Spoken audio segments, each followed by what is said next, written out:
El castillo en que mi criado tuvo a bien penetrar por fuerza, antes que permitirme pasar la noche al aire libre, en el estado en que me encontraba, a causa de mis heridas, era uno de esos edificios mezcla de grandeza y melancolía que por largos siglos alisaron su rugosa frente en medio de los Apeninos. Lo mismo en la realidad que en la imaginación de Mr. Radcliffe. Según toda apariencia, había sido temporal y recientemente abandonado. Instalámonos en una de las salas o habitaciones más pequeñas y menos suntuosamente amuebladas. Dicha habitación estaba situada en una torre aislada del edificio y su decoración era rica, pero antigua y desmantelada. Cubrían los muros ricos tapices, numerosos trofeos heráldicos de todas formas, así como también una cantidad verdaderamente prodigiosa de pinturas modernas, llenas de estilo, en ricos cuadros de oro de un gusto arabesco. A causa sin duda alguna del delirio que empezaba a apoderarse de mi cabeza, experimenté un interés profundo hacia aquellas pinturas que estaban colgadas no solamente en los lienzos principales de los muros, sino también en multitud de recodos que hacía inevitables la extraña arquitectura del castillo. Fue tal el interés que ordené a Pedro cerrase los pesados postigos de madera de la habitación, puesto que ya era de noche, que encendiese un gran candelabro de muchos mecheros o brazos, colocado cerca de mi cabecera, y abriese por completo las grandes colgaduras de terciopelo negro guarnecidas de anchas franjas que rodeaban el lecho. Deseaba yo que se hiciera así para que, si no podía dormir, pudiese al menos consolarme alternativamente con la contemplación de estas pinturas y con la lectura de un pequeño volumen que había encontrado sobre la almohada y que contenía el juicio crítico y análisis de las mismas. Largo, muy largo tiempo leí y contemplé devota y religiosamente. Pasaron rápidas y gloriosas las horas y llegó la medianoche. La posición del candelabro me desagradaba y extendiendo la mano con dificultad para no molestar a mi criado que se había quedado dormido, coloqué el objeto de manera que sus rayos iluminasen de lleno el libro. Pero la acción produjo un efecto absolutamente inesperado. Los rayos de las numerosas bujías, porque había muchas, cayeron entonces sobre un nicho de la habitación, oculto hasta entonces por la profunda sombra que proyectaba una de las columnas del lecho. En el fondo del mismo se dejó ver, en medio de una luz viva, una pintura que hasta entonces había escapado a mi observación. Era el retrato de una joven ya próxima a ser mujer. Eché sobre la pintura en cuestión una ojeada rápida y cerré los ojos. Al principio no me di cuenta de por qué los cerraba, pero mientras mis párpados estaban cerrados, analicé rápidamente la razón que me los hacía cerrar. Era un movimiento involuntario para ganar tiempo y para pensar, para asegurarme de que mi vista no me había engañado, para calmar y preparar mi espíritu a una contemplación más fría y más segura. Al cabo de algunos instantes miré de nuevo la pintura fijamente. Aunque lo hubiera querido, no podía dudar de que veía con toda la claridad posible, porque el primer reflejo de la luz de las bujías sobre este cuadro había disipado el estupor de que estaban poseídos mis sentidos y me había llamado de pronto a la vida real. Ya he dicho que el retrato era de una joven. Consistía en una simple cabeza, con hombros, todo en ese estilo que se llama en lenguaje técnico de viñeta. Era algo parecido a la manera de Sully en sus cabezas de predilección. Los brazos, el seno y hasta las puntas de los resplandecientes cabellos se fundían de una manera impalpable en la sombra vaga, pero intensa, que servía de fondo al conjunto.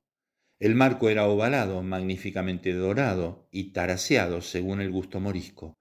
Como obra de arte no podía hallarse nada más admirable que la pintura en sí, pero puede ser muy bien que no fuese ni la ejecución de la obra ni la inmortal belleza de la fisonomía lo que me impresionó tan súbita y fuertemente. Menos aún debía creer que mi imaginación, al salir de aquel estado de semisueño, hubiese tomado la cabeza por la de una persona viva.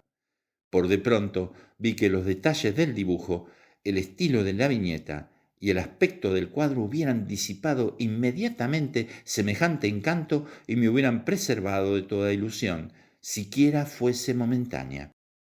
Mientras hacía estas reflexiones con mucha vivacidad, permanecí medio tendido y medio sentado, una hora entera, lo menos, con los ojos clavados en el retrato. A la larga, habiendo descubierto el verdadero secreto de su efecto, me dejé caer en el lecho. Había adivinado que el encanto de la pintura era una expresión vital absolutamente adecuada a la vida misma, que primeramente me había hecho conmoverme y por último me había confundido, subyugado y espantado. Con un terror profundo y respetuoso volví a colocar el candelabro en su primera posición. Habiendo así ocultado a mi vista la causa de mi profunda agitación, busqué vivamente el volumen que contenía el análisis de los cuadros y su historia. Yendo derecho al número que designaba el retrato oval, leí la vaga y singular relación siguiente. Era una doncella de extraordinaria belleza y tan amable como llena de alegría, y fue maldita la hora en que vio, amó y se casó con el pintor. Él, apasionado, estudioso, austero, había ya encontrado esposa en su arte. Ella, una joven de rarísima belleza y no menos amable que llena de alegría, no era toda ella más que luz y sonrisas y se parecía en lo alocada a un joven pavo real.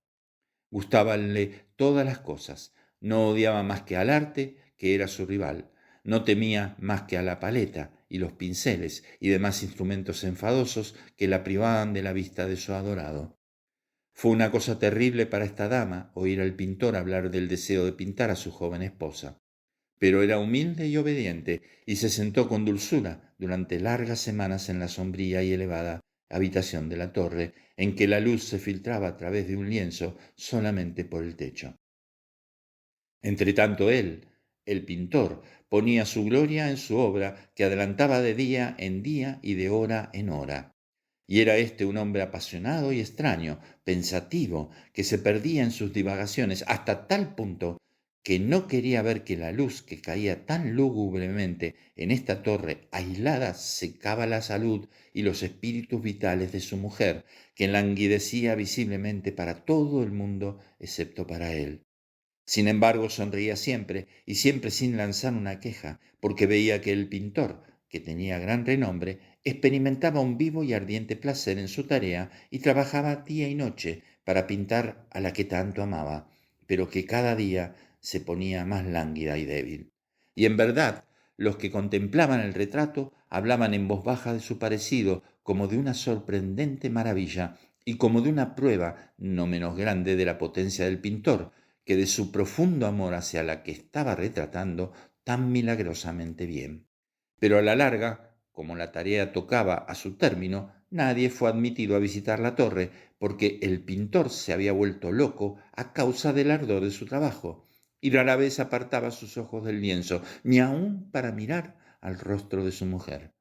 No quería ver que los colores que extendía sobre el lienzo eran sacados de las mejillas de la que estaba sentada junto a él.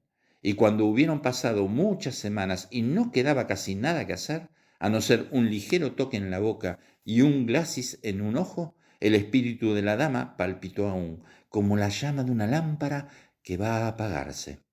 Y entonces se dio el toque en la boca y se arregló el glacis, y durante un momento el pintor quedó en éxtasis delante del trabajo que había realizado, pero un minuto después, como la contemplase aún, tembló, se puso pálido y se llenó de terror, gritando con voz fuerte y vibrante: «En verdad es la vida misma».